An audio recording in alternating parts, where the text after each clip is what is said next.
నమస్తే అండి రామారావు గారు. నమస్తే రామారావు గారు, ఆస్కార్ వచ్చిందన్న సంతోషం ఉంది కానీ దాని చుట్టూ రకరకాల అభిప్రాయాలు, రకరకాల వాదనలు, రకరకాల భిన్నాభిప్రాయాలు.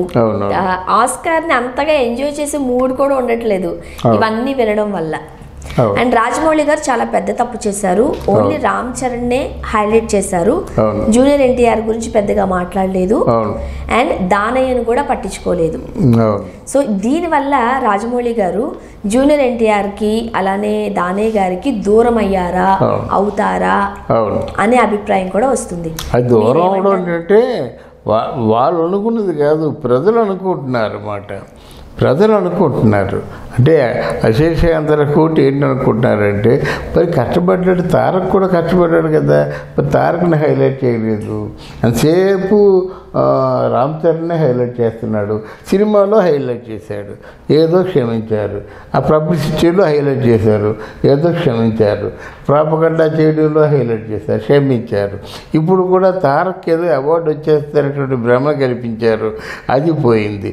ఇలాగ అన్ని రకాలుగా కూడా తారక్ని ముందు పెట్టినట్టు పెట్టి వెనక్కి లాగేయడం ఆయనకి బాధ అనిపించింది. ఎందుకంటే ఆయన మంచి మనసు ఏమిటంటే ఆ రామ్ చరణ్కి పెట్టుకొని గట్టి కావలించుకున్నాడు అన్నమాట. కావలించుకొని దేర్ ఎండ్స్ ది మ్యాటర్.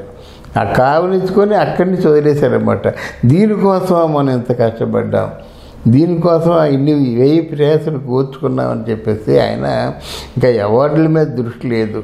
సరే, ఇప్పుడు మనకి వదిలేసే ఆస్కార్ అవార్డు గురించి కదా ఎన్నాళ్ళు మరి వాళ్ళ కాల్ షీట్లు విలువైనవి కదమ్మా. ఓ సినిమాకి 70 కోట్లు తీసుకున్నప్పుడు రోజుకి ఎంత అవుతుంది? అందువల్ల కొంచెం ఆయన బాగా డిస్కరేజ్ అయిపోయాడు. అక్కడ అమెరికాలో కూడా రాజమౌళికి సొంత ఇల్లు ఉంది. ఆ ఇంట్లో పార్టీ పెట్టుకుందా ఉన్నట్టయితే అక్కడ మెల్లగా దానయ్యను తారకు వీళ్ళు వాళ్ళ ఆహ్వానాన్ని నుంచి తప్పుకున్నారన్నమాట. ఇక్కడ ఓవరాల్గా ఏ ఫంక్షన్ చేసినప్పుడు కూడా హైలైట్గా ఉన్నది మాత్రం అక్కడ రామ్ చరణే. ఇక్కడ చిరంజీవి బాగా ఫోకస్ చేస్తున్నాడు, ఒక పక్క నాగబాబు ప్రోత్సహిస్తున్నాడు, వీళ్ళందరూ బాగా ప్రోత్సహిస్తున్నారు అన్నమాట రామ్ చరణ్ని. ఇక్కడ తారక్ను ప్రోత్సహించే వాళ్ళు ఎవరు లేరు. లక్ష్మీప్రాంత్ అంటే భార్య స్పందించకపోతే ఎవరు స్పందిస్తారు? తల్లి స్పందించకపోతే ఎవరు స్పందిస్తారు? నిజంగా వాళ్ళిద్దరూ చాలా అమ్మ అంటే అమ్మకూచి కదా తారక్. కనుక చాలా ప్రశంస అంటే చాలా దీవెనలుగా ఫీల్ అయ్యాడు ఆయన. అది అయితే రాజమౌళి గారు ఖచ్చితంగా ఇద్దరు హీరోల్ని సమంగా చూడాల్సిన బాధ్యత ఆయన భుజస్కంధాల మీదే ఉంది. ఓన్లీ మెగా కాంపౌండెంట్ వచ్చారనో లేకపోతే చిరంజీవి గారికి కంపేర్ చేసుకుంటే జూనియర్ ఎన్టీఆర్ కన్నా కాస్త అండదండలు ఉన్నాయనో ఇండస్ట్రీలో ఆయన్నే ఫోకస్ చేశారు రాజమౌళి అనేది కూడా ఒక అభిప్రాయం. ఏకీభవిస్తారా? అది ఇక్కడ రాజమౌళి ఎందుకో చెప్పగానే చెప్తున్నాడమ్మా. తారక్ గురించి చెప్పగానే చెప్తున్నాడన్నమాట. ఆ క్యారెక్టర్ బాగా పెంచవచ్చు కదా, పెంచలేదు.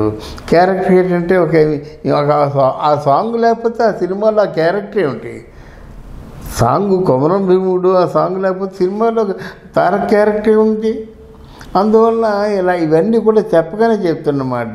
వెళ్ళారు, తారక్ ఏమో మంచి అవార్డు వస్తుందని చెప్పారు. అవార్డు లిస్టులో నెంబర్ 1 పేరు అని చెప్పారు. మరి ఎందుకు మరి సాధించలేకపోయారు? ఇట్లాంటివన్నీ వస్తాయమ్మా. వీటి ఖచ్చితంగా రాజమౌళి సమాధానం చెప్పుకోవాలన్నమాట. అయితే ఒకటి మరి ఎవరో 666 సీక్వెల్ చేస్తా అంటున్నాడు కదా. ఒకవేళ 666 సీక్వెల్ చేస్తే రామ్ చరణ్కి ఎంత ప్రిఫరెన్స్ ఇచ్చారో ఈసారి తారక్ కూడా అంత ప్రిఫరెన్స్ ఇస్తారని మనం అనుకోవచ్చు. ఓకే, అంటే ఇండస్ట్రీలో ఉన్నప్పుడు రామ్ చరణ్ గారి కన్నా జూనియర్ ఎన్టీఆరే బాగా చేశారు అని మన హాలీవుడ్ వాళ్ళు కూడా ఒప్పుకున్నారు. బెస్ట్ ఆర్టిస్ట్ గా నామినేట్ అయింది జూనియర్ ఎన్టీఆర్ గారే, రామ్ చరణ్ గారు కాదు. సో అలాంటప్పుడు ఇవ్వాల్సిన ఎలివేషన్ ఇవ్వాలి కదా. అది ఎలివేషన్ ఇవ్వలేము. మరి ఎందుకు ఏ కారణం చేత ఎలివేషన్ ఇవ్వలేకపోతున్నారో తెలియదు. కానీ అక్కడ విషయం కొంతమంది కొన్ని తప్పులు వాళ్ళు తెలిసి చేస్తారో చేస్తారో తెలీదమ్మా. అందువల్ల ఇప్పుడు అందరూ జనం నోళ్ళు మూయించలేడు కదా. ఇప్పుడు దాని ఉన్నాడు ప్రొడ్యూసరు, ఆ లోపాయకారంగా వాళ్ళ తాలూకు బాధలు ఎవడు తెలుసు, ఆ ప్రొడ్యూసర్కి ఎందుకు ప్రిఫరెన్స్ ఇవ్వలేదో అని అడిగే ప్రశ్నకి ఎవరైనా సమాధానం చెప్పగలరా? అది మనం కోరుకునేది. రైట్. అంటే రాజమౌళి లాంటి పెద్ద వ్యక్తి, చాలా స్ట్రాటజీ తెలిసిన వ్యక్తి, సినిమాని ఎలా అమ్మాలో మార్కెటింగ్ తెలిసిన వ్యక్తి. ఒక్క డైలాగ్ తో బాహుబలి 2ని ఎక్కడికో తీసుకెళ్లారు ఆయన. కట్టప్ప ఎందుకు చంపాడు ఒకే ఒక్క డైలాగ్, ఎంత మీమ్స్, ఎంత ట్రోల్స్ వెళ్ళింది అది. అంత తెలిసిన వ్యక్తి జూనియర్ ఎన్టీఆర్ గారి పట్ల ఎందుకు ఆ చిన్నది చూపించారు? అది అంటే మనం మామూలుగా సాధారణంగా అందరూ చెప్పుకున్నట్టు లేదు, జూనియర్ ఎన్టీఆర్ రామ్ చరణ్ ఇద్దరు ఒకటే మనం చెప్పుకోవచ్చు, కానీ ఆ తేడా కనిపిస్తుంది. ఓకే. సో దీనివల్ల జూనియర్ ఎన్టీఆర్ గారు ఎంతకు ముందులాగా రాజమౌళి గారితో కలిసి పని చేయగలుగుతారా? అసలుకే ట్రిపుల్ ఆర్ చేస్తాడు. జూనియర్ ఎన్టీఆర్ చాలా దేశముదురు, బాగా తెలివైనాడు. ఎందుకంటే ఆ డైరెక్టర్ని వదులుకోరు. రామ్ చరణ్ వదులుకోడు, తారక్ వదులుకోడు, ప్రభాస్ వదులుకోడు, మహేష్ బాబు ఎవరు వదులుకుంటారు? ఇప్పుడు ఎవరు వదులుకుంటారమ్మో? వాళ్ళ రెమ్యూనరేషన్ ఎక్కడ ఉన్న రెమ్యూనరేషను? ఇప్పుడు 10 కోట్లు 12 కోట్లు రెమ్యూనరేషన్ని 45 కోట్లు చేశాడు త్రిపుల్ ఆర్కి. ఇప్పుడు ఎన్ని కోట్లు చేస్తాడో తెలియదు. ఎవరు వదులుకుంటారమ్మా? 2 సంవత్సరాల రెమ్యూనరేషన్ ఒక సినిమాకి వస్తుంది. ఒక సినిమా అంటే హాయిగా రోజుకు ఒక సీన్ చేస్తారు. ఎంత హాయిగా కూర్చోవచ్చు. మనకి బాలీవుడ్ రోజు వచ్చినట్టే కదా, ఒక సీన్ చేస్తారు. ఒక సీన్కి ఎన్ని షాట్లు ఉంటాయి, మొత్తం కాంబినేషన్ అంతా కాంబినేషన్ లెక్కేసినట్టయితే ఒక్కొక్కరికి ఎన్ని షాట్లు వస్తాయి. రోజు 2, 3, 4, 5. అందువల్లే సినిమాల నంబర్ కూడా తగ్గిపోతుంది కదా. ఫాస్ట్ గా చేసుకోగలిగితే నంబర్ పెరుగుతూ ఉంటుంది. ఇప్పుడు మనకి రామారావు గారు, నాగేశ్వరరావు గారు 100 సినిమాలు ఎందుకు చేయగలిగారు? షిఫ్ట్ల వైజ్ గా రోజుకు 3-4 సినిమాలు షూటింగ్ చేశారు కాబట్టి. వీళ్ళు 5 ఏళ్ళకి ఒక సినిమా చేస్తే జీవితకాలంలో ఎన్ని సినిమాలు తీస్తారు? అదే సినిమాలే ఉండవు. 100 సినిమాలు దాటే వాళ్ళు ఎవరు ఉండరు. అలాగే సినిమాలు కూడా 100 రోజులు దాటిన సినిమాలు కూడా ఉండవు. 2 రోజులు 3 రోజులు వారం రోజులే తప్ప. అంతకుముందులా బాలరాజు సంవత్సరం ఆడింది, మోగ మనసు సంవత్సరం.